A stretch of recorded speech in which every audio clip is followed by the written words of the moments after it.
गडचिरोलीतील जीर्ण शाळांचा प्रश्न ऐरणीवर राज्य सरकारनं तातडीनं लक्ष द्यावे. डॉक्टर प्रणय भाऊ खुणे. गडचिरोली जिल्ह्यातील विविध तालुक्यांमध्ये जिल्हा परिषदेच्या माध्यमातून गोरगरीब विद्यार्थ्यांना शिक्षण देण्याचं महत्त्वपूर्ण कार्य सुरू आहे. मात्र अनेक जिल्हा परिषद शाळांच्या इमारती मोडकळीस आल्या असून काही शाळा अक्षरशः कोसळण्याच्या स्थितीत आहेत. या गंभीर परिस्थितीकडे प्रशासनाचं दुर्लक्ष होत असल्यानं विद्यार्थ्यांचे व शिक्षकांचे जीव धोक्यात आले.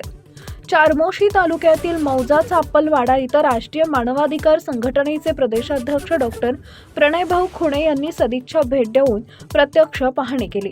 यावेळी त्यांनी ग्रामीण भागातील शिक्षण व्यवस्थेबाबत तीव्र नाराजी व्यक्त केली. चाप्पलवाडा येथील जिल्हा परिषद शाळा अखेरच्या घटका मोजत असल्याचं चित्र असून विद्यार्थी जीव मुठीत धरून शिक्षण घेत असल्याचं दिसून आलंय. शाळेची इमारत पूर्णतः जीर्ण झाली असून कोणत्याही क्षणी अपघात होण्याची शक्यता नाकारता येत नाही. या संदर्भात शालेय व्यवस्थापन समितीनं वारंवार सूचना देऊनही प्रशासनाकडून कोणतीही ठोस कारवाई करण्यात आलेली नसल्याचं गावकर यांनी सांगितले. अशीच अवस्था गडचिरोली जिल्ह्यातील इतर अनेक तालुक्यातील शाळांची असल्याचंही निदर्शनास आलं आहे. यावेळी बोलताना डॉक्टर प्रणयभाऊ खुणे यांनी जिल्ह्याचे पालकमंत्री व राज्याचे मुख्यमंत्री देवेंद्रजी फडणवीस यांनी जिल्हा परिषद शाळांच्या नूतनीकरण व नव्या इमारती उभारण्याकडे प्राधान्यानं लक्ष द्यावे अशी मागणी केली आहे.